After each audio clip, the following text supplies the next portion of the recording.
Hola, ¿qué tal? ¿Cómo estáis? En este vídeo hablamos de mis favoritos de este año. Creo que no son 10, creo que son 8, pero también es porque he hecho trampas y he hecho a los japoneses aparte. Así que si no habéis visto ese vídeo, ahí está como complemento de estos favoritos del año. La verdad es que este año he leído muchísimo en modo experimentación, de libros que no sabía prácticamente nada, o novedades, o libros muy contemporáneos, de los que había visto quizá alguna reseña positiva, pero ha sido un año de mucha experimentación y además he leído muchísimo. Creo que ya lo dije en el balance, he leído más o menos alrededor de unos 100 libros.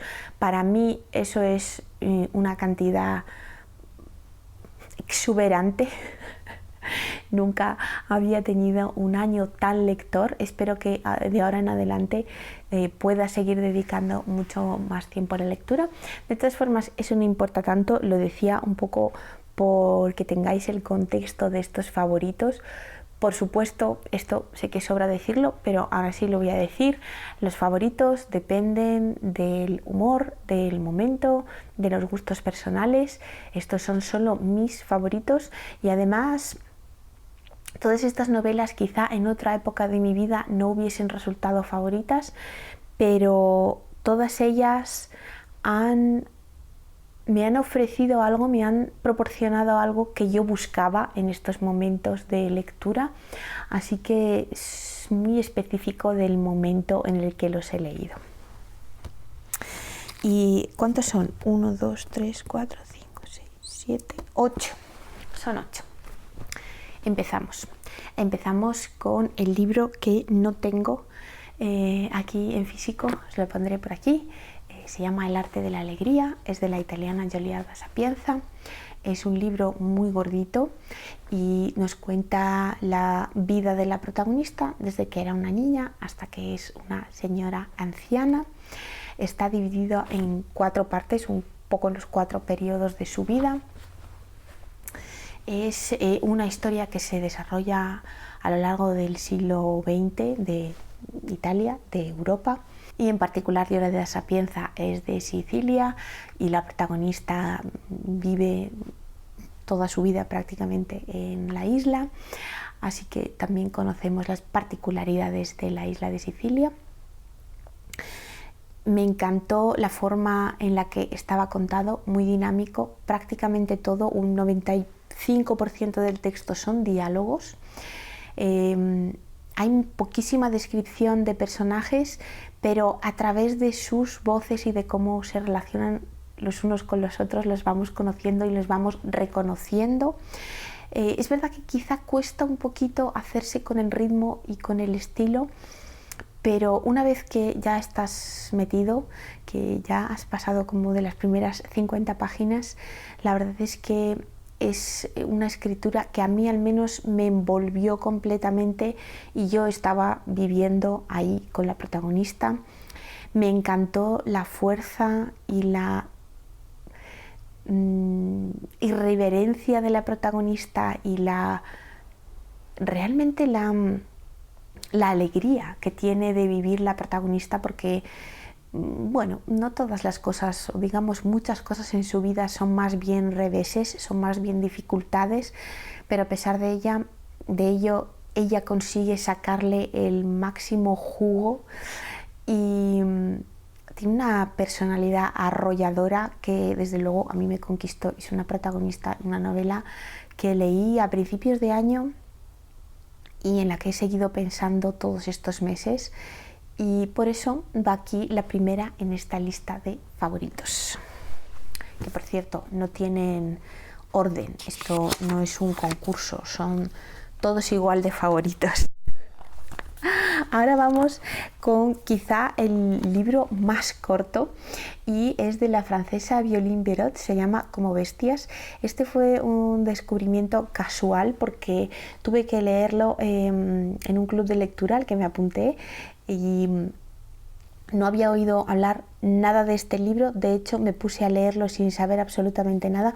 Bueno, es un cuento realmente, y es una investigación policial en un pueblecito de los Pirineos franceses en la época contemporánea. Es un libro contemporáneo de hace unos pocos años, y vamos oyendo a las diferentes personas a las que la policía entrevista porque están investigando un suceso en el pueblo. Y entre cada una de estas, digamos, entrevistas, ¿no?, escuchamos el canto de las hadas de la montaña, y las hadas nos cuentan lo que ven y lo que saben de los hombres. Y esta mezcla de folclore, investigación policial y este choque entre cosas que la gente de los pueblos cree, ¿no?, sobre la naturaleza, sobre la montaña. En este caso son las hadas que viven en unas cuevas y que, bueno, ven cosas y ayudan en cosas y hacen cosas que vamos descubriendo poco a poco según va avanzando el libro. Es un libro sobre la humanidad, sobre la sociedad, sobre los buenos y los malos y las normas y quién decide las normas, quién hace cumplir las normas. ¿Tienen sentido siempre las normas? Es un libro en el que sigo pensando, es un libro que he recomendado muchísimas veces. Si sois de los que ya me habéis oído hablar 10 veces de este libro, lo siento, pero si tenéis la posibilidad de leerlo, os lo recomiendo muchísimo. Este sí que es un libro que recomiendo para todo el mundo. El siguiente es un libro que leí en verano y es un libro de verano para mí. Es una historia de iniciación, es del noruego Per Peterson, se llama Salir a robar caballos. Es un libro contemporáneo del siglo XXI y es una historia que me gustó como historia, me gustó cómo estaba contada y me gustaron los varios tiempos que se van enredando en esta historia. Y la maestría con lo que lo hace el autor. Conecté muchísimo con los personajes y con la forma de ver la vida entre el chico adolescente que es el protagonista de esta historia, pero que lo recuerda cuando ya es una persona mayor. El protagonista es un señor no muy mayor que decide dejar Oslo e irse a vivir a un pueblecito donde solía pasar los veranos con su padre cuando era adolescente. Y mientras nos cuenta cómo se muda a esta cabaña que está perdida, no solo que está en el pueblecito, sino que está en las afueras de este pueblecito, todavía más aislada, y cómo es su día a día, a la vez que va recordando el verano que pasó con su padre en ese mismo pueblo, y también va saltando a otros momentos de su vida de adolescente y de joven. Me gustó cómo estaban trenzadas ambas historias, en las que poco a poco empezamos, digamos que con las dos historias muy lejos, ¿no? Cuando era adolescente está en un extremo de su vida y el momento actual está en otro extremo de su vida, y cómo poco a poco las cosas se van enredando y se van encontrando esos recuerdos con su vida actual. Y me gustó mucho cómo también luego se desenredaba la historia, porque cada vez conocemos más y cada vez vamos entendiendo más cosas. Y me gustaron mucho también los ritmos diferentes entre su vida de adolescente y su vida actual. Eso está fenomenal reflejado en la forma de contar, en la que su vida actual es muy lenta, los días pasan sin que haya nada específico, simplemente un día a día de lo más básico. Sin embargo, sus días de adolescente están llenos de colores, aventuras, experiencias, sentimientos, emociones, esa parte y ese contraste y esa combinación me parecieron muy efectivas, muy bien conseguidas. Es otro de esos libros que realmente consiguió atraparme y yo estaba viviendo todo con el protagonista. Me encantó. Bueno, vamos a seguir con los noruegos porque esta es otra novela de una escritora noruega que tiene un nombre un poco más complicado y es Torborg Nedreas. Aparte de que este título es increíble, Nada crece a la luz de la luna, esta cubierta me parece increíble, me encanta esta fotografía, me parece que le pega fenomenal a la historia además. Esta es una historia de una mujer que un día está en la estación de tren, se encuentra con un hombre que está vagando por la ciudad, no quiere irse a su casa y este la invita a pasar la tarde juntos. El hombre se fija en esta mujer de casualidad porque ella está como en medio de la gente, no parece que vaya a ninguna parte, no parece que tenga nada que hacer, simplemente está como bloqueada y sí, se van juntos, se van al apartamento del hombre y ella le dice que si quiere puede contarle la historia de su vida, que es una historia además que necesita contar, que es una historia que tiene que ser contada y con la condición de que el hombre tiene que prestar atención y tiene que escuchar hasta el final y tiene que escucharlo todo. Es una historia que se desarrolla a principios del siglo XX. En Noruega, una muchacha muy jovencita se enamora de su profesor del instituto. Ambos viven en un pequeño pueblo. De nuevo, es una historia sobre las normas sociales, sobre lo que tienen que cumplir las mujeres, lo que tienen que cumplir los hombres y además, dependiendo de si eres de una familia prestigiosa o no prestigiosa, te tocan unas cosas o te corresponden otras. Cómo la sociedad es hipócrita hasta unos extremos tan dolorosos y tan evidentes que todo el rato tenía ganas de gritar mientras leía este libro, de la indignación y a la vez me entraba incertidumbre de si realmente hemos mejorado lo necesario o todavía hay cosas que están ahí y que ciertas personas se las trata y se las rechaza a pesar de que en teoría, no quiero desvelaros mucho más, todo esto ha sonado muy misterioso.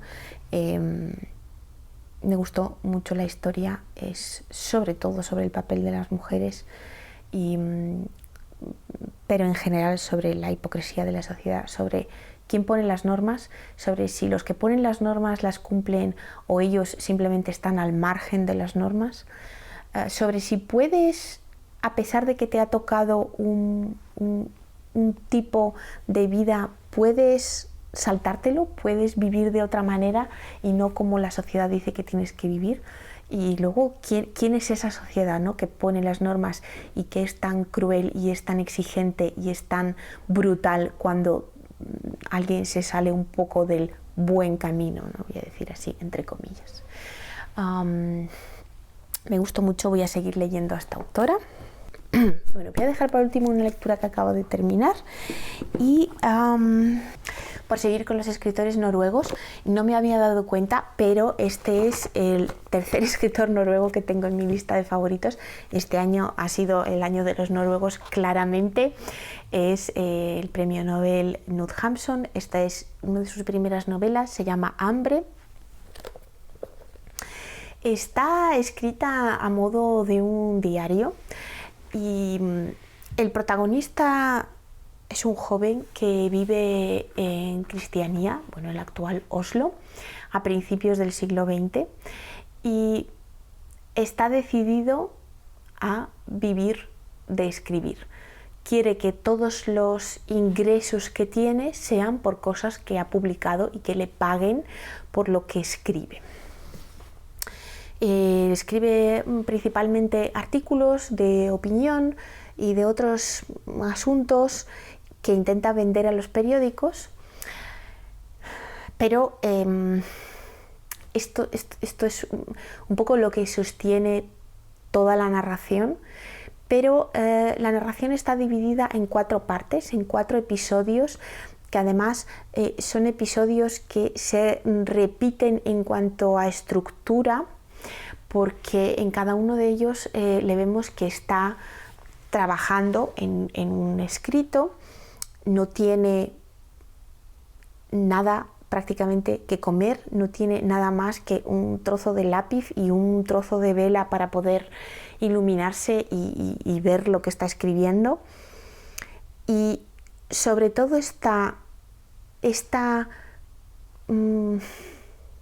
intensidad de haber decidido que él es escritor y que va a vivir de ser escritor, y que no hay nada más que sea digno de su tiempo, y que no hay nada más por lo que él acepte ser pagado que por su trabajo de escritor.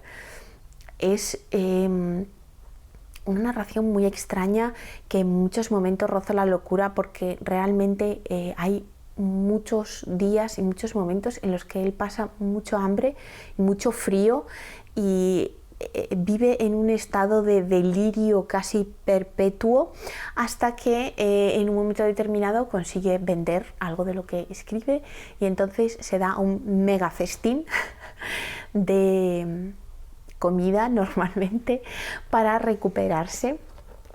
Me gustó muchísimo la narración, me gustó muchísimo la propuesta, quizá porque en algún momento casi sentí envidia de esa energía, de esa decisión, de esa obsesión, porque realmente es una novela muy obsesiva, el personaje es extremadamente obsesivo, de ese poder obsesionarte con una única cosa y que de alguna manera todo el mundo a tu alrededor desaparezca. Mi vida es completamente diferente, yo asumo que tengo muchas responsabilidades familiares y laborales y bueno, de muchos tipos, y que realmente no quiero obsesionarme tanto con mi escritura, porque realmente la escritura forma una gran parte de mi vida y de mi energía y de mi pensamiento, pero aún así no puedo ser tan extrema, aunque reconozco que a veces es un pensamiento que pasa por mi mente. Quizá tendría que haber sido más obsesiva cuando era más joven, quizá tendría que ser más obsesiva ahora, pero el ser obsesivo y el dedicarse tanto a una sola cosa tiene sus ventajas, pero por supuesto tiene su precio también.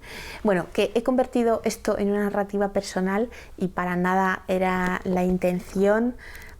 Me ha encantado Knut Hamsun, tengo que seguir leyéndolo. También leí de él Victoria, que es una novela cortita, creo que escribió justo después de Hambre, y es más tipo cuento. Me gustaron mucho los personajes, me gustó mucho su estilo, y sí, el año que viene seguiré con Knut Hamsun seguro.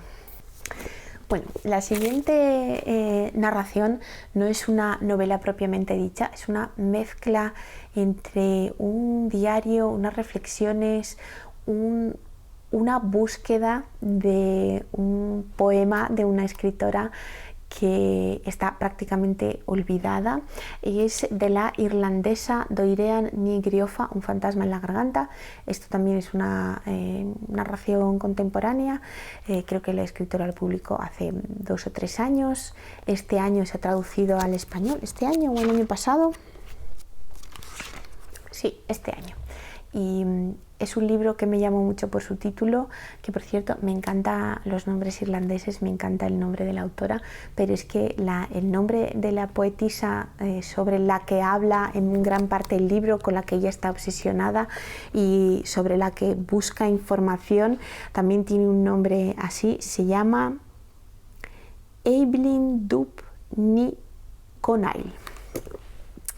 Este libro habla sobre la creatividad, sobre la poesía, sobre la maternidad, porque la autora tiene 3 hijos y está embarazada del cuarto cuando, bueno, durante la narración, digamos, tiene el cuarto de esta novela, pero es una historia que va muchísimo más allá, es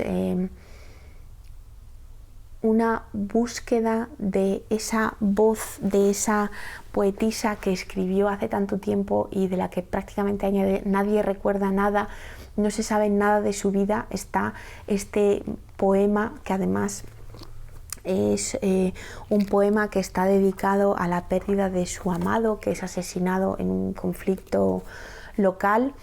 Y lo que también me gustó mucho es que al final del todo está todo el, bueno, que es un lamento, ¿no? Es un canto fúnebre.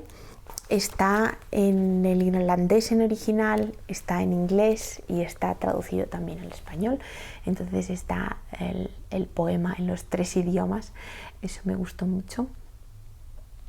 Está escrito de una manera muy atrapante, muy dinámica. Me conecté muchísimo con las cosas que estaba contando, con esa necesidad de crear y de escribir y de contar, y de alguna forma a través de la escritura y de la poesía procesar las cosas que te ocurren en la vida. Nada, que eso, un favorito. Ya casi vamos terminando, solo me quedan 2. Vamos con Jamaica Kincaid y Autobiografía de mi madre, que bueno, todos estos libros tienen unos títulos buenísimos. Puede ser coincidencia o no, desde luego todos están a la altura de sus brillantes títulos. Este es un libro muy visceral. Nuestra narradora es una muchacha primero y una mujer después, la escuchamos a lo largo de toda su vida, que ya desde un inicio está sola en el mundo, está abandonada porque su madre fallece al dar a luz. Ella se queda con su padre, pero su padre realmente no está en condiciones de criarla, así que la deja con la señora que le plancha las camisas. Y a partir de ahí ella va pasando de una familia a otra y va encontrándose con la humanidad, ¿no? O con la deshumanidad. No sé muy bien cómo definir con lo que se va encontrando, pero teniendo en cuenta que ya desde pequeña está totalmente abandonada, no tiene un referente, no tiene a nadie en quien pueda confiar, no tiene nadie a quien pueda acudir cuando tiene un problema. Y esta falta de una figura materna desde un inicio marca toda su existencia y marca todas sus decisiones vitales. Por supuesto, habla sobre la propia protagonista reflexiona según nos va contando su vida y nos va contando por qué va tomando ciertas decisiones, reflexiona sobre, por supuesto, lo que se espera de ella como mujer, lo que se espera de ella por sus orígenes. Su padre además es una persona que cada vez es más influyente, pero ella está totalmente desconectada de esa influencia, vamos a decirlo, política y administrativa que tiene su padre. Todas las decisiones que toma, la forma en la que se relaciona con las mujeres y por otro lado la forma en la que se relaciona con los hombres, están de alguna manera explicados y razonados según nos lo va contando.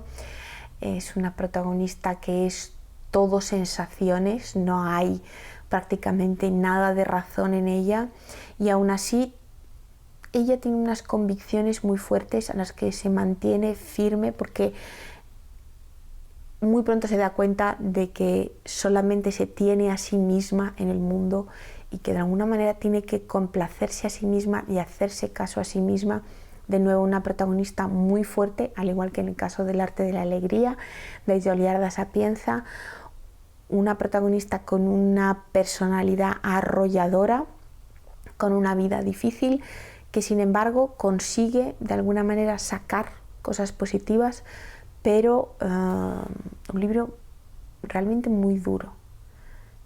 Quizá este y el de Nada crece a la luz de la luna son ambos en ciertos aspectos similares, sin duda similares en su dureza y en su desesperanza. Terminamos con una lectura que acabo de terminar y no he podido dejar de incluir en mi lista de favoritos porque me ha atrapado desde la primera página, y es El cuaderno prohibido de la italiana Alba de Céspedes.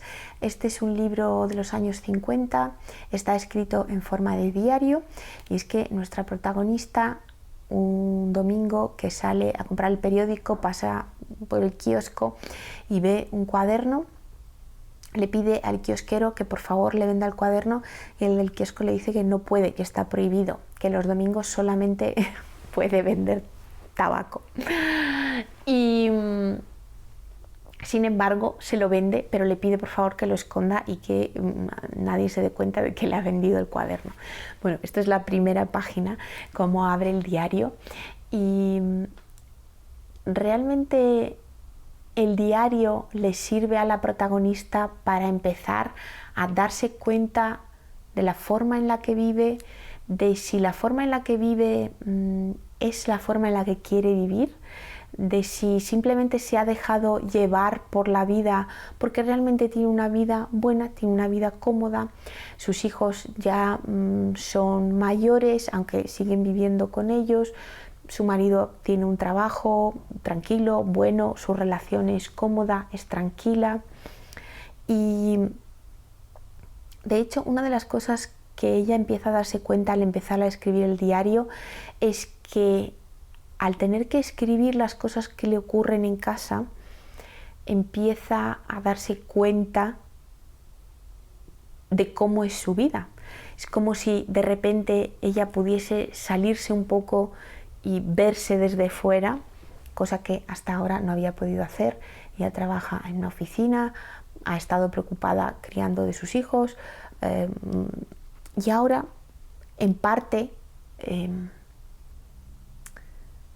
decide abrirse este hueco para sí misma, que es escribir el diario, porque de hecho lo tiene que esconder, no quiere contárselo a nadie, no quiere que nadie sepa que se ha comprado un cuaderno y mucho menos que está escribiendo un diario en él. Me gustó mucho cómo estaba reflejado el momento vital de esta mujer en la que sus hijos son mayores, ya empiezan a tomar sus propias decisiones, empiezan a tener parejas, empiezan a tener planes de futuro, de trabajo, de marcharse, y en estos planes nadie le pregunta, nadie la tiene en cuenta.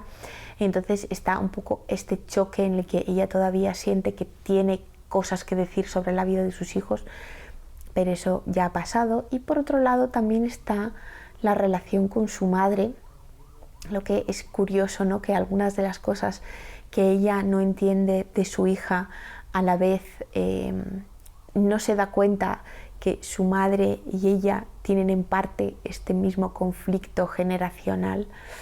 Y me encantó cómo estaba escrito, y me encantó la protagonista, me encantó la forma en la que estaba contada una vida normal y corriente, en la que no hay grandes acontecimientos, no hay acontecimientos especialmente negativos o especialmente positivos. Es simplemente esta mujer que intenta de alguna manera procesar lo que le está pasando en la vida, y me gustó cómo el diario le sirve de hueco en el que ella se da cuenta de que realmente no tenía nada que hiciese solamente para ella, y lo que eso ha significado, y un poco toda la amargura que tiene porque cree que todo el mundo la ha estado exigiendo y todo el mundo espera ciertas cosas de ella. Me refiero a sus hijos, su marido, su madre, su jefe, y cómo poco a poco al ir pasando las semanas escribiendo este diario, realmente el diario es durante unos pocos meses, a través de ella narrar su día a día, empieza a transformarlo también, empieza a darse cuenta de ciertas cosas de las que antes, como no se paraba a pensarlo, no le llamaba la atención y no hacía nada al respecto. Sin embargo, empieza a escribir el diario, empieza a darse cuenta de ciertas cosas y empieza a hacer cambios. Entonces el hecho de escribir el diario empieza a afectar a su vida. Sé que Seix Barral acaba de sacar también otra novela de Alba de Céspedes y sí, sin duda la voy a seguir leyendo, me encantó. Bueno, y hasta aquí mis favoritos del año. Contadme cuál ha sido vuestra lectura favorita del año. Por supuesto, si me queréis contar si habéis leído algunas de estas novelas, qué os parecieron, también están entre vuestras favoritas o no. Y nada más, me despido aquí, como siempre. Muchísimas gracias por acompañarme y hasta la próxima. Adiós.